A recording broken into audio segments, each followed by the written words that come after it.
Okay, you guys, today, very, very excited to introduce you all to three amazing women. Okay, so the themes for today's show: friendship, getting outside your comfort zone, and rocking out. If any of these themes seem interesting to you, you're going to want to listen today on the Midlife Happiness Project.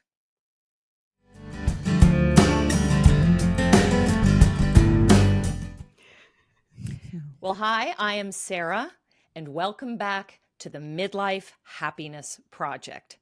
I'd like to introduce Louisa, Trisalyn, and Liz, and I'm going to let them tell you about their thing, that thing that they have kind of come together and courageously put together, and this is really exciting. Well, first of all, welcome, ladies. Well, thank you. Thanks for having us. We're very excited to be Okay. here. What is your thing? What is that thing that's really made you guys happy? Well, we decided to form a band. So we are three musicians and singers in a band together. Awesome. Yeah. Awesome. Okay. Well, I guess I have to ask, was this something that you guys independently knew you wanted to do? Did you seek each other out, or did this just sort of find you? How did this all come together? Well, for me, it was kind of an end of COVID project to get back into playing music. And so I actually am the least experienced musician of the group, but had started guitar lessons again. And but it was lonely. I really wanted people to play with. I actually am not that good on guitar, but I really like to sing. And so I was kind of keeping my eye out for people to play music with. And Louisa and I have sons that are similar ages. And one day actually, one of the weird things during COVID is no parents actually ever came to the door. Yeah. They just texted their kids and their kids came running out. That's still a thing. And so, Ah. that's Still a thing. We don't meet parents anymore as No. parents. It's weird. And so it was sort of strange that you came to the door and I had like all my instruments all over. And Louisa's like, hey, who's playing music around here? And I was like, me, and I really want to do an open mic night. And she was like, I've got you. In a week, we could do it. But it took us a while. a year. It took us a year. Yeah. Yeah. I've been a cellist for my whole life, and I took a huge gap in my cello playing. I was in a marriage, and we lived in the Peace Corps. We were in China in the Peace Corps, and I didn't play the cello at all. And I came back, and I missed music. Has been a huge part of my life, and I missed it so much. And I started playing music around with some other folks, and it just wasn't working for me. So I was ready to play again, and I was looking for strong women. I was looking for women and people who identify as women to play with. And that was our first time we met, right? Yeah. When I came up to the door, and she has tons of instruments behind her. I was like, wait, who? And then I met this woman. Well, no, we've known each other for a while. So I had known Louisa for several years. We had bumped into each other many times as educators and also as trail runners. We've literally run into each other and knew that we were both musicians, but never had the thought of playing together, I guess. Well, I don't know if it was not a thought. Oh, you thought. I think I was nervous to play with you because you're such a good musician. And she's such a good trail runner. So I was nervous about it, to be quite frank. But then one day we stumbled into each other, and she just asked me out of the blue, would you ever play in an all-female band? And I said, I sure would. Yeah. And that's how it happened. And our first time playing together, we came actually in. So we're in we're on Liz's classroom. Liz is a music teacher at Monroe Elementary School here in Santa Barbara. A gem on the mesa. Where'd you say that? That's what we call it. I had no idea. And we came in here, and we were all nervous. I could see your eyes. I changed my clothes like 3 times before I came to that first practice because I was so nervous. I know. And we had these I don't know, speaking from my own experience, I had a really somber face because I was like, oh God, I hope we can do this. And you guys both played the guitar, and I thought, oh gosh, is it going to work? that you both play the guitar? What are we going to do? Well, I think originally I was supposed to play guitar and Liz was supposed to play bass. Yeah. But now I play bass and Liz plays guitar. This is awesome. So, okay, so you decide to put this band together. Great. And obviously you're gelling, you like each other personally, but at this point I assume you don't know how this is going to like go with you guys musically. I mean, I'm not a musician, but I'm just guessing. You can take 3 musicians, put them together. That doesn't necessarily make for a band. That is correct. Yes. You can be a fabulous musician, each one of you, but it's all about your connection and the rapport, your personalities. We just had no idea how it was going to work. But we had, I think it was, what's the name of that song that one? You say, stay. Well, I know the one. Yeah. It's always awkward to figure out, well, what are we going to play? And everyone's sort of looking at each other. And then all of a sudden, Liz starts playing Stay by Lisa Loeb. And it was up on my iPad as my next song I was planning to learn. And we were like, what? Yes, let's play that one. Yeah. So it's a good start. Brought together by Lisa Loeb. Thank you, Lisa Loeb, in the 90s, in my early 90s childhood.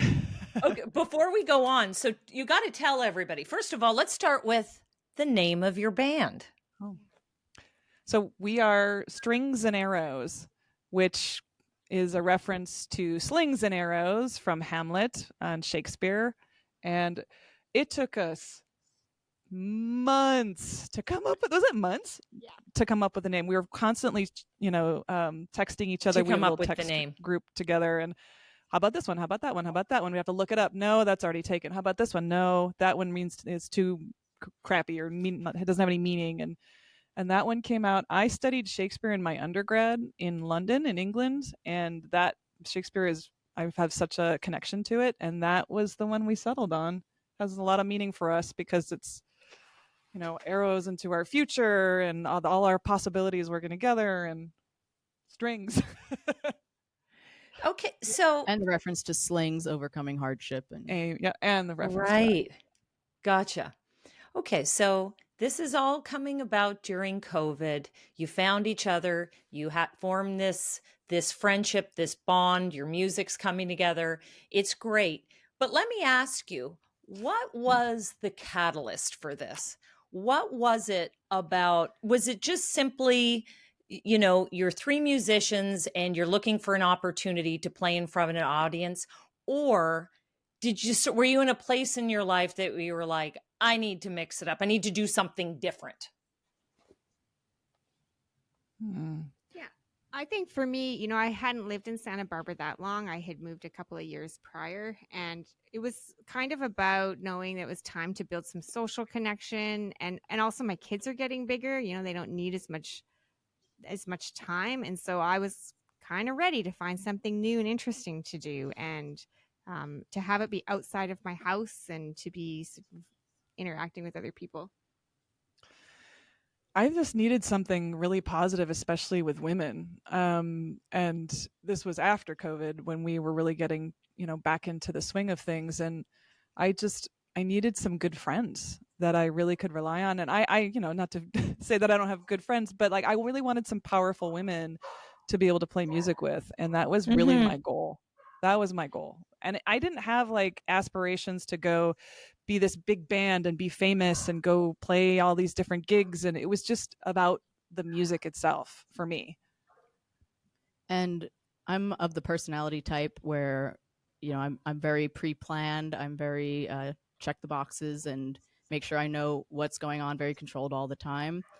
But, I'm 39 and single, ready to mingle, and just thought I'm never going to meet anybody. At Monroe Elementary School. So at the gym when she asked me, I was like, I never say yes to things like this. I should just say yes because I never do. Yeah, gym on the Mesa. So okay. I said yes. I like this. And I like that the takeaway for me from this is that, it's one thing when you just meet some people and you decide to collaborate and one thing just leads to another. But you guys were looking for something and you found each other and you were all on the same page. And certainly I appreciate sort of feminine forward bent to all this, which is great.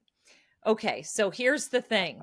Please describe for us the first time you guys actually ever played in front of an audience. Okay, so a little background. When we came into this, I've played in other bands where, all the music equipment is there. We know how to use the equipment. I would just show up and just, let's do this. And we didn't have any of that stuff. We didn't have these microphones. We didn't have any of the PAs. We didn't know how to use any of it. We just were like, cool, we'll figure all that out on the go. Well, and then our first real gig together was we were playing at a running festival that Liz and I always run in. And it was pretty low stakes. So because it was just a bunch of our running friends, but it didn't go very well. It was pretty bad. And at the end, we got through it, right? Isn't that how you'd say it? We got through it. But we were actually, Liz and I stood there talking, thinking, should we even continue? Do you remember that? Like, is this even worth it? I mean, it was so bad. Okay, but if we're going to talk about the worst one. Oh, yeah, no, that wasn't even the worst one. Was when it was like, I don't know how many we'd done. We'd done a couple, but we played at a pub in Goleta, like at a brew pub in Goleta, and we were so excited. We really felt like we had this dialed in. We got this. And we invited every single person that we knew. Yeah. Well, I did anyway. Yeah.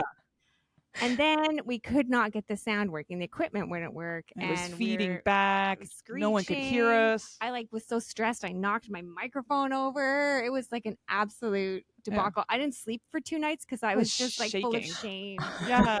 And all of our friends were there, people that we actually cared about. I don't know. It just was not great. But then after.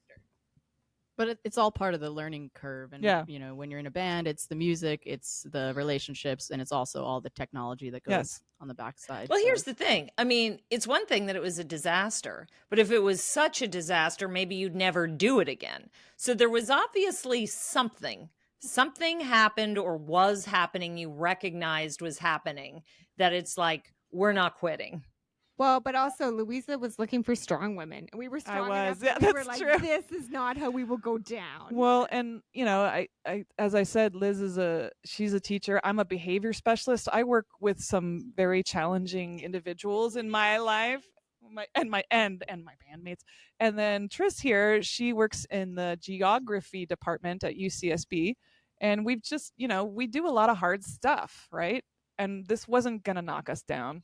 Although we had to get over the initial shock of how bad it was. But once we did, it's like, we can do this, and we learn from it. My partner is our sound engineer, and he's learning along with us. And we're really growing. Well, I think we all felt like we've seen other bands do this. Yeah. We're very capable women. If they can do it, we can definitely figure this out. Well, and also, the music industry, especially the way that we play, is a very male-dominated industry, Mm-hmm. and you very rarely see an all-female band like this. And it's true. If they can do it, we can definitely do this, right?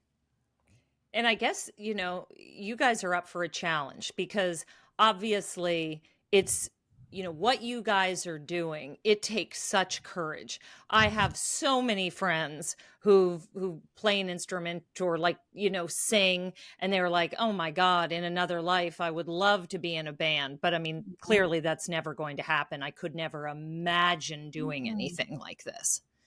Would you say that in your normal life, are you guys really outgoing people, or does this sort of, you transition into this other person when you get on stage? I think we're sitting in the order of our outgoingness, from most outgoing to least outgoing.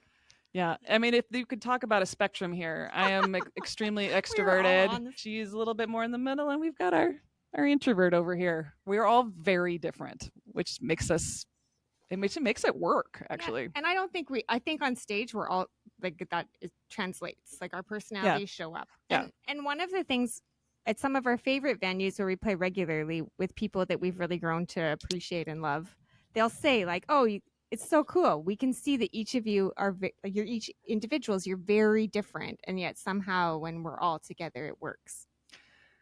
Yeah. And you're authentic. So when you guys, you're describing to me that obviously you're an all-female band, but you were mentioning that the sort of the flavor of your music Mm. is very female. So can you describe to us what that means, and then also like give us some examples other than Lisa Loeb's song Oh, of yeah. the kind of what that means to you, this feminist music. Yes, so we actually, I think we have a very unique voice. We do mostly covers at this point, but we are taking covers mostly 80s, 90s, some current pop hits, but we turn them into more acoustic. So, not necessarily the same tempo, definitely not the same dynamics. We put 3-part harmony on everything. Louisa plays lovely lyrical cello. Yeah. So, Well, we have thank this you. very unique sound to our band. And we can rock out too. And when we say acoustic, it doesn't just necessarily mean quiet.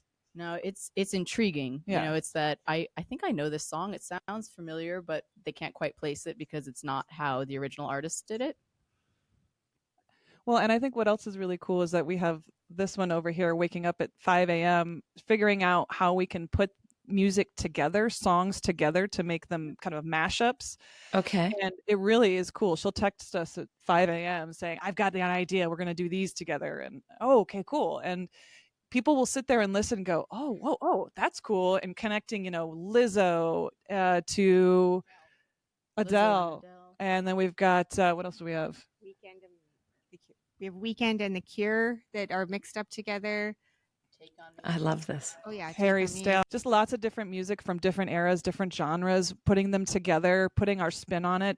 We have cello, we have bass, we have guitar, 3-part harmonies.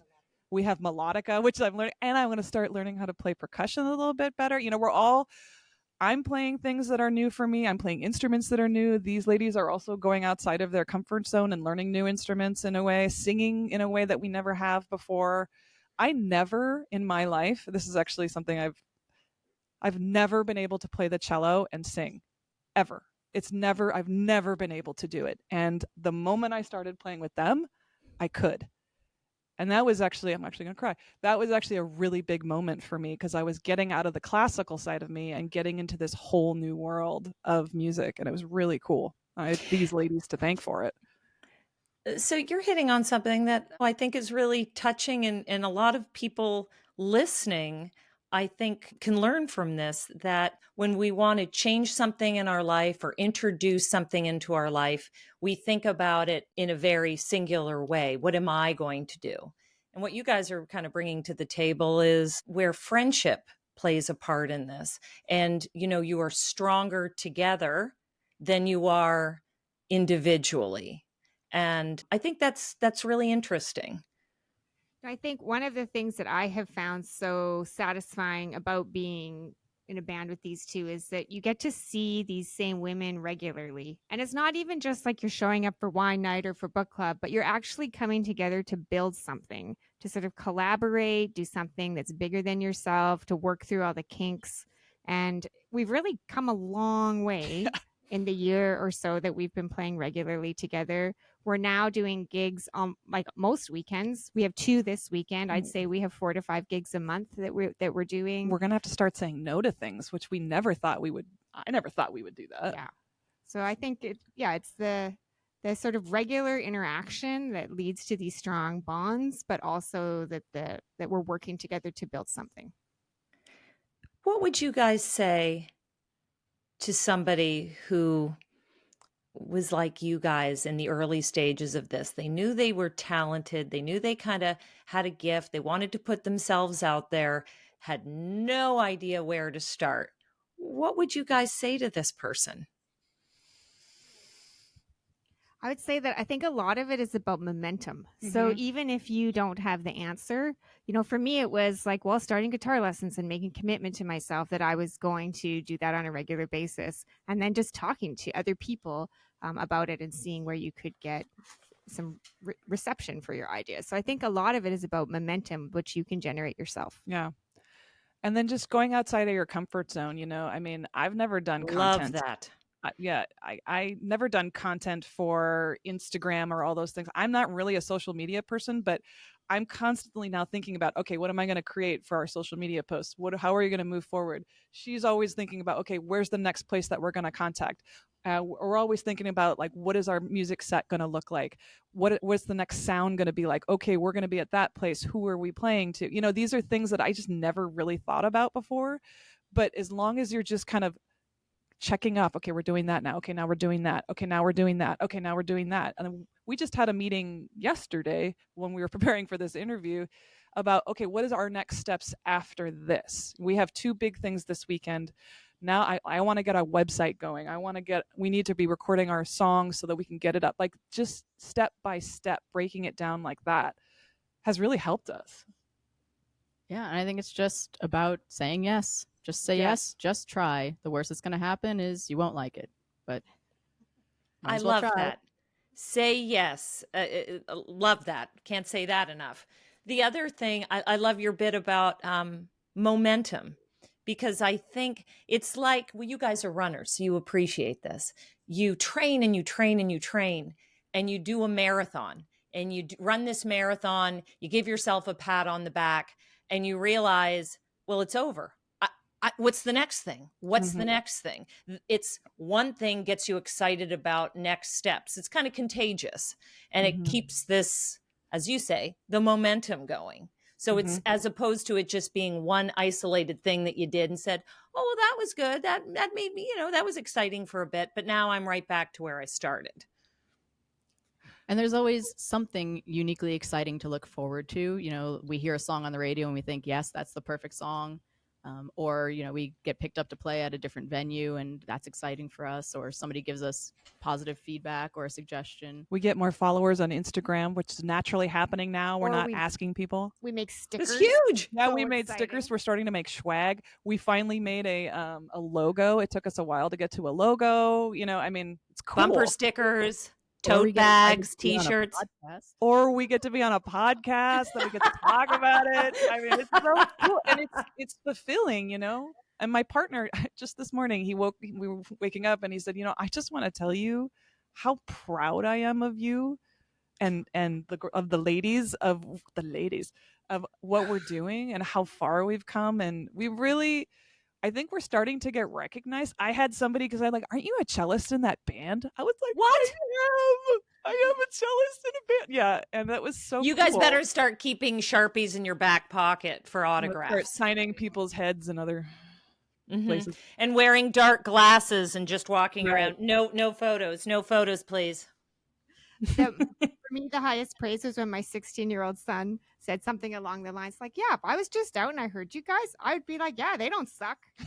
Perfect. Oh, you don't suck. Thanks, buddy. My kids, I have 4 kids. She has 2. And my boys are, they'll come to they'll be like, it's pretty good, Mom. It's pretty good. Yeah, you sound pretty good. Thanks, guys. So my last question for you guys, and I ask all our guests this, and I know it should be sort of should speak for itself, but in what ways has this coming together, forming a band that is obviously very close to being majorly famous, obviously. What about this has made you guys personally really happy? And this can mean, how has it impacted your personal relationships, your ability to put yourself out there and meet new people, learning? What about it would you say more than anything has really made you happy? It's the friendship, and we're all very different. And we have our quirks, and being in a band, you're going to have challenging moments with each other, but they are really some of my best friends. And that is really cool. Yes, that. And there's just something so satisfying about, the equipment was hard at first. Initially, yeah. I was like, and expensive. I was looking at Liz being like, what is she doing? I guess I have to set up my microphone now. Yeah, I don't we know. had no idea. But now when we arrive at a venue, we haul all of our stuff in, we set it up, we're very efficient. We're like, sound going. check, we get it going. And there's just something, it kind of feels like you're setting up a campsite almost. Yeah. That's actually how I think and about taking it. it down. We've become so good fast. at it. And then you get up there and you get to show off the fact that, you've practiced, when we nail it, it feels so great. Yes. When we look at each other and are like, oh, and our harmonies are just, it's just there's like a little je ne sais quoi in that. it's all that preparation and hard work, I think, that gets to come together on a regular basis, which is so satisfying. Yeah. And I think you touched upon this earlier, but I mean, it is almost like being a different person when you're on stage. So, like, for me as an instrumentalist my whole life, part of why I loved it so much is because I could kind of hide in the back of the orchestra. I was a double bass player. I was literally the back of the orchestra. But now I'm up in the spotlight, and she's in the center. She's in the center of us. And sometimes she wears a cowboy hat. She was, and she looks great. Yeah. She didn't want to be in the center, but she has to be because she takes lead on a lot of the stuff. And because I had the support of these two, they encouraged me to move to the center and take a little bit, more presence in the band. And that is not something I would have done on my own. This is amazing. Well, you know what this reminds me of? I'm sure you're familiar with Beyonce. She has spoken at length about when she's just in her normal life, she's actually a pretty quiet person, but she transitions into this Sasha Fierce person who we know is Beyonce, but she swears up and down that that's actually not her. It's just like she becomes this, her alter ego. She literally walks in to this star kind of personality. I think that happens for us. We're working on the stage banter, there's the in between the songs, and we're all, we're learning how to do it, right? It is a different persona a person that you become, and it's fun. It is. There is some star power in that, I have to say. And I gotta say, here I am talking to you three women, and what's so refreshing is, sorry to say this, but so used to talking to, like, when you hear men talk about themselves, like artists or whatever, unabashedly, oh yeah, we're killing it. We've got this going on. We've got women, by and large, it's just the way we've been raised, right? It's you're talking a little too much about yourself, keep it, relax and be a little bit more modest. Screw that. Take ownership of it. Like, hello, we're killing it. If the fact that anybody recognizes you guys on the street, you've got 2 gigs a weekend, you've got now swag that you've got putting together. I mean, like, this is the big deal, and owning it, like, I love that. You should. It's awesome. Thank you. Well, I will say I'm pretty goddamn proud of us, to be honest. Like, awesome. It's not been easy, but I think we're getting better and better and better and better.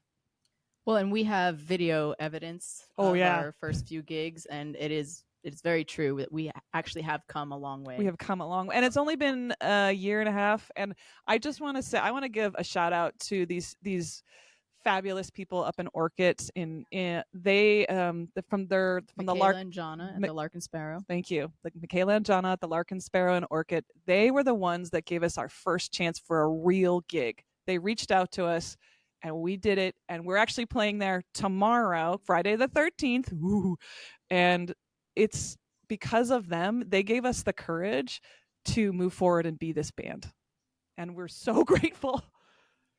More women encouraging female artists. So, well, here's your opportunity. Plug away for people who are listening or watching this who might not even be in California.